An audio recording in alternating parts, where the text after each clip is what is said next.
everyone, happy new month. Today in News Generation, pupils of Dago JHS get ultra-modern solar-powered ICT center. 3 British young girls have the whole world at attention. And free SHS starts this year. We have your views. My name is Ifo Akwa Harrison. Please stay with us. Remember, you can catch up with us on social media. It's facebook.com/newsgenerationgh. We are also on Twitter at newsgengh. The district assembly elections have been postponed. Have you heard about it? Maybe you have seen the posters around. Posters of candidates asking people to vote for them. They are to be elected to represent their people in the various district assemblies. But what are the elections all about? The district assembly elections is similar to the election of the president and members of parliament. Their posters have been littered around for weeks. Qualified voters will choose assemblymen and unit committee members to represent them in district assemblies and unit committees, respectively. Though a lot of Ghanaians do not see the need, local government expert Eric Osei-Oduro says the election is crucial to our democracy. The national level is parliament, where we have people elected as MPs on constituency basis to represent us there, so that they take decisions at the national level. At the local level, which is closer to us, is the local government. That one too, we elect people there because the communities are so large that all of us cannot go there. So we have to elect a group of people to go and sit there and then think about for us and then plan for us. That is why we do local government elections. And it's an election that is conducted to elect people called assembly members to go and represent people from various electoral areas for the purpose of decision making and planning for development. But a lot of people do not seem to know what assemblymen do for development, especially in the big cities. But Eric Osei-Oduro says they do a lot.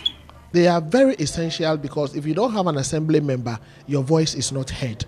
If you don't have an assembly member, when they are sharing the national cake at the local government level, you don't get your portion. If you don't have an assembly member, you don't get anybody to channel your grievance to the district assembly for resolution. If you don't have an assembly member, you don't get to know what is happening in the assembly level. If you don't have an assembly member, you don't know that the common fund is shared and that your community also deserves a portion of the common fund. So it is very, very important for every electoral area to have an assembly member. The district assembly elections was expected to be held on Tuesday, 3rd March. However, the Supreme Court has declared the independent election as unconstitutional. One of the assemblyman aspirants sued the Electoral Commission for disqualifying him. He said he was not allowed to file his nomination even though the deadline for his nomination had not passed. The court has ruled the election as illegal, and so the election has been suspended until further notice. After the 22nd of December 2014, had waited patiently to submit his form on the 22nd. When he got to their district office, he was told that nominations closed on the 21st of December. Feeling dissatisfied, he complained to the district and the regional office. He caused me to write officially to the Electoral Commission expressing such sentiments. Electoral Commission duly received this letter on the 14th of January 2015. To date, there hasn't been any response from the Electoral Commission. For pupils in rural areas without electricity, learning information communications technology is a serious challenge. Most of the children have no option but to imagine what the components of the computer look like. Others have to walk long distances to use the computers. But pupils of Dago LAJHS in the Kriapim South Municipality don't have to go through this anymore. This center has helped us in so many ways because we're having only one computer in the school and sometimes we don't even have money to go and buy petrol. So we cannot use it.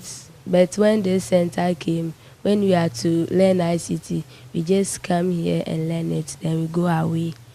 So this thing is very good for us. The full story of the solar-powered ICT class will be held on Wednesday, March 4, 2015. Now moving on to the Orthopedic Training Center workshop.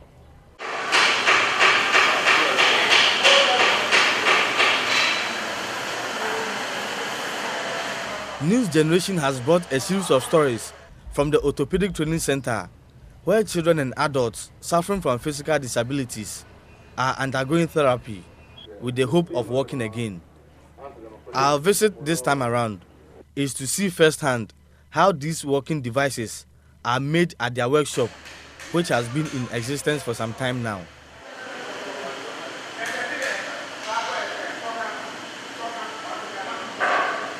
The Orthopedic Training Center was begun by the Divine Word missionaries in 1961. The primary purpose of the center is the rehabilitation of the physically challenged in Ghana and people across West Africa. Thousands of people have passed through the center or have received help they need from their mobile units, traveling through the country to offer their services to persons with disability. The Orthopedic Training Center workshop was set up to manufacture orthopedic appliances needed by the physically challenged in Ghana. Some of the equipment made here include orthopedic shoes, leg braces, artificial legs and arms, calipers among others. More than 6,000 patients every year get access to one of these working aids with the hope of overcoming their disabilities. Daniel Yabo Akwachi is the supervisor of the orthopedic workshop. The transtibia is simple main prosthesis below the knee. The knee is there, and this is how we started. We put the bandage, the POP bandage in water. It soaks, go around the stump. Then after about 20 minutes, we take it off. Before then, we have some indications in the socket. You could see some blue marks in the POP, this thing. That is the pressure point where the bones are, where you have to take care and where you have to protect, saw, and so forth. We have the tibia bone pursue somewhere. You have to indicate all them with the blue mark before you take the measurement. Besides the making of new working devices, the workshop also repairs old ones already made for patients. These repairs are normally done on Mondays, which is considered an outpatient day, meaning patients get to see the physiotherapist at the center.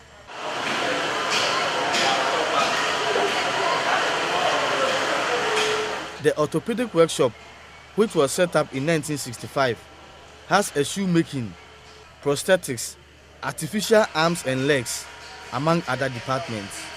Workers at the workshop work very hard to ensure they meet the deadlines for the production of working materials for patients.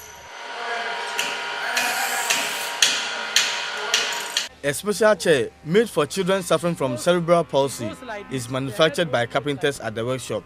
This chair enables them to learn how to sit, whereby the mother also is trying to wash their things. And it will be there for maybe below 2 or 3 months. Then you see them sitting of their own. And finally, you see them also trying to hold walls, chair, and walk around in the house. Polio patients and children with bow legs are not left out of working materials. Okay, this is called the knee back slab. Knee back slab. And it's made out of plastics. That is PVC. Now we use it for plumbers use it. This is what we have been using for. And it's basically used for those who have bow legs between the ages of 1 to 5. So we use this to correct them in the night, and it helps a lot for the little babies. When they grow, before they grow, all these things will be straight. And we have also some for house plant But those who have the severe ones will use this caliper to correct it also. According to the director of the Orthopedic Training Center, Sister Elizabeth Newman, it has not been an easy task running the facility. Well, it's not easy to run a center like this because it takes a lot of finances, it takes a good staff, and it takes a very knowledgeable and skilled staff. However, we put a lot of money in salaries, and that's difficult to come up with every month. We also face electricity bills. We know that Ghana right now at the moment, electricity, water, it's off, it's on, it's off, it's on.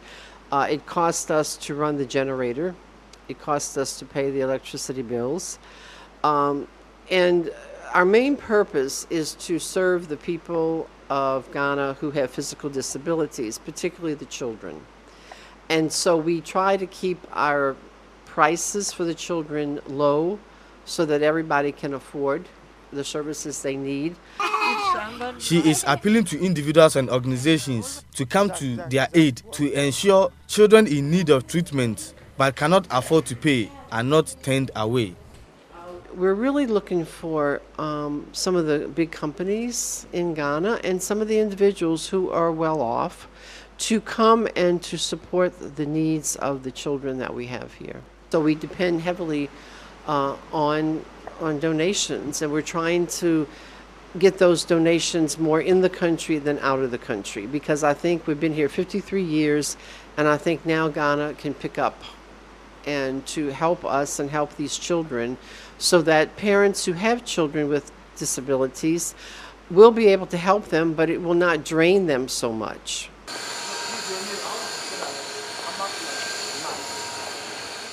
Free SHS begins this year for day students. The president himself, John Mahama, announced this in his State of the Nation address. So what do young people think about this? Here are your views. I think it's very good and will help in the development of the country so that people will not be left illiterate.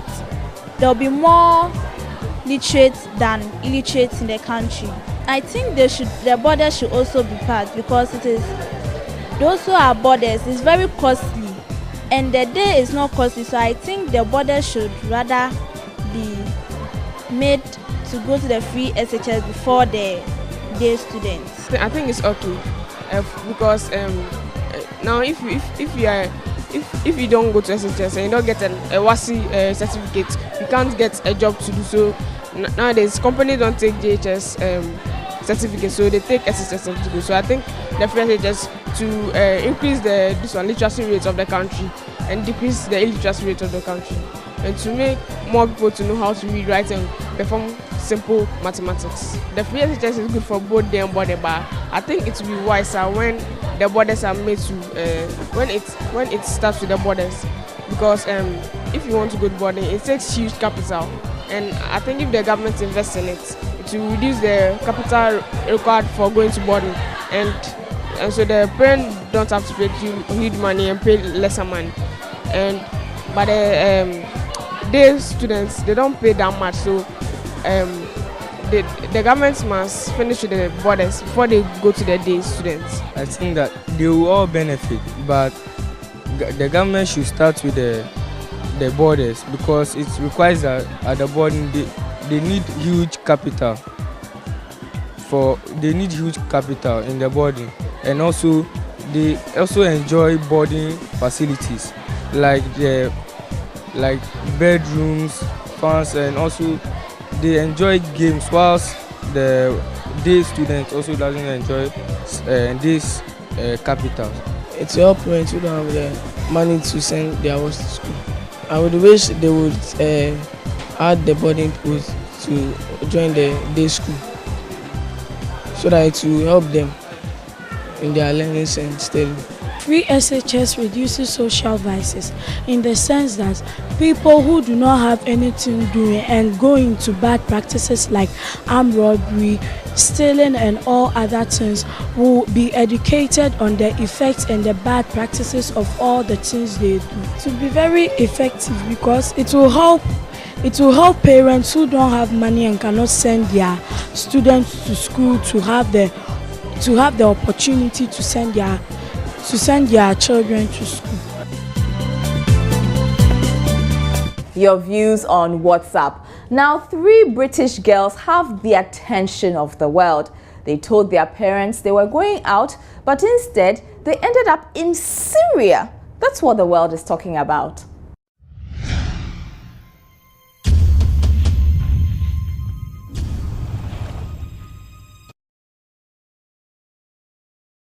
Would you join an extremist group? 3 British girls, Shamima, Amira and Khadija, left their homes in London for an outing. The outing was actually a trip to Syria to join the Islamic State. All 3 girls were students of an East London school and had been on midterm break. The 3 girls flew to Turkey and then crossed the border to Syria. One of them traveled on her sister's passports. Their families learned of the girls' trip when they flew to Turkey, but the girls have not responded to appeals to go back home. Their minds were made up.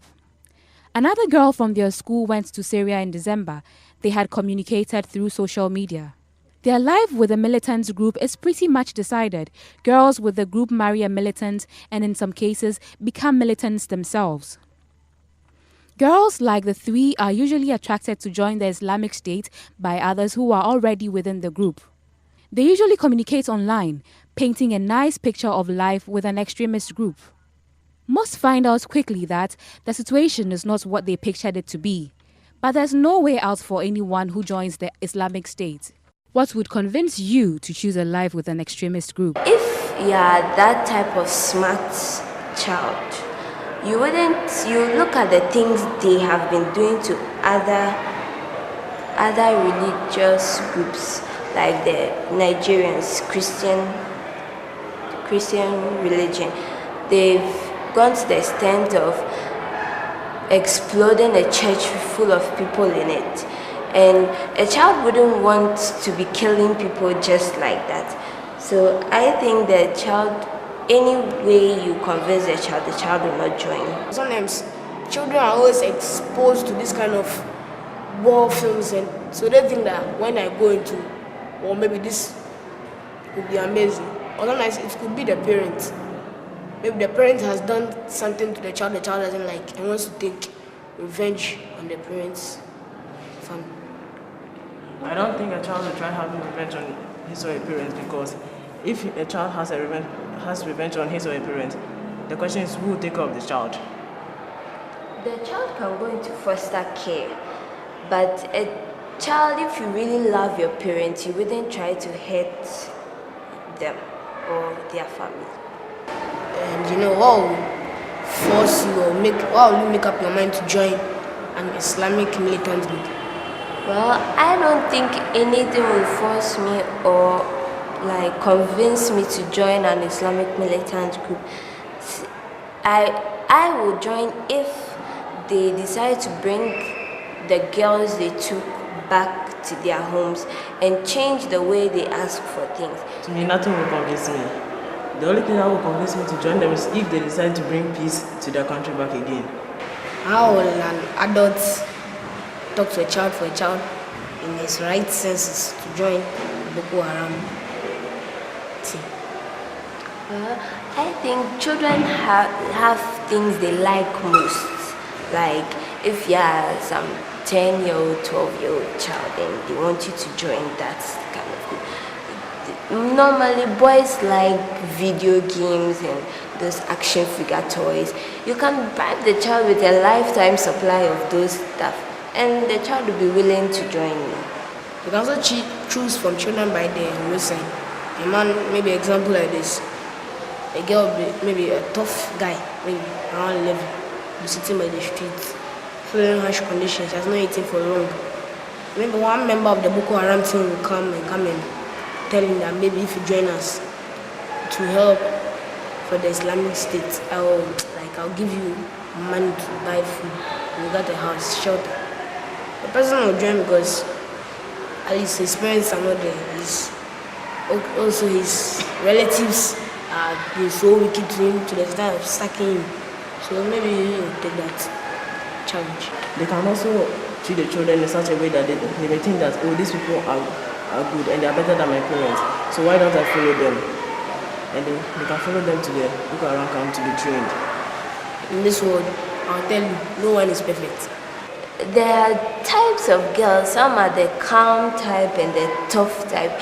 Well, if a Boko Haram decides to take both types, the tough ones, they might train them for them to be one of the warriors, and the calm ones might be servants or nurses to the other warriors who have been hurt. They can be used for other slaves' work, like sometimes when you are very beautiful, they can they can sell you to men for their own use and work. Like for example, they can sell you to a rich man. They can send you to a slave market and sell you to a rich man. And when the rich man comes and buys you, he will send you to wherever he wants you to go, and you have no power over whatever you can do. British police are reported to be in Turkey working to find the girls and send them back home.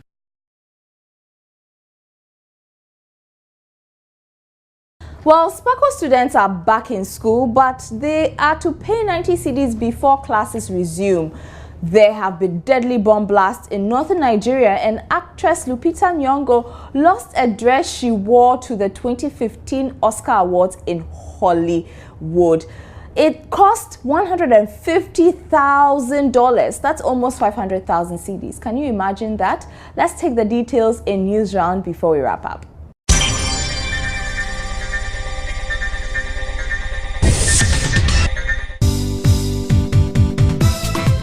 Some pupils of the Mamobi Prison's basic school in Accra were sent home on Thursday for misbehaving.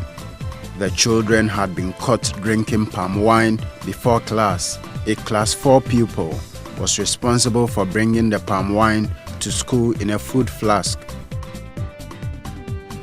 Some students of the St. Paul Senior High School in the Volta region are being sent home for not paying 90 Ghana cedis as directed by school authorities. The fees are to pay for damaged furniture during riots at the high school 3 weeks ago. Some parents are reportedly not happy with these directives. They say the Ghana Education Service has not approved the fees. Over 100 girls in parts of the Western region have been empowered on the significance of girl-child education. The girls who were selected from 15 villages were educated on the importance of education. Junior high school pupil Florence Adiman emceed the event, and she used the occasion to advise her colleagues. That story was courtesy Obed Ofori from Bibiani. In international news, bomb attacks have killed at least 32 people in northern Nigeria. The new attacks are believed to be a wave of violence from Boko Haram militants. A suicide bomber killed at least 17 people at a bus station in Bu. In Jos, 3 bombs thrown from a car killed 15 people at a bus stop. Nigerian presidential elections that were supposed to happen in February are now expected to take place in March 28. A Hong Kong woman has been jailed 6 years for abusing her Indonesian maid. Law Wantun was found guilty for causing bodily harm. She also did not pay the woman's wages. The maid drew global attention last year when she went to Indonesia for hospital treatment. In sports news, Everton are the only British side left in the Europa League after they beat BSC Young Boys 3-1 to go through to the last 16. Romelu Lukaku scored 2 goals to reach a total of 5 in the tie, which ended 7-2 on aggregate. Liverpool lost their first European penalty shootout as Besiktas knocked them out on Thursday night. Moving on to entertainment news on the local scene. Controversial rapper Kwakese is set to release a new music video. The single Yakubu, which is the lead of his 2015 Forever album, will feature Deborah, Vanessa, and Sarkodie. These are some of the behind-the-scenes photos from the shoot. Lupita Nyong'o's $150,000 custom-made Calvin Klein dress has been stolen. Nyong'o wore the dress at the 2015 Oscars. It is believed the dress was taken from her hotel room in West Hollywood. Hotel management is working with the police to find the dress.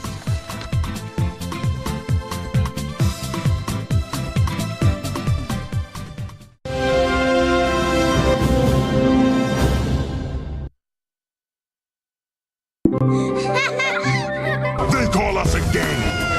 That's gonna leave a mark. It's showtime. Grab Sheldon.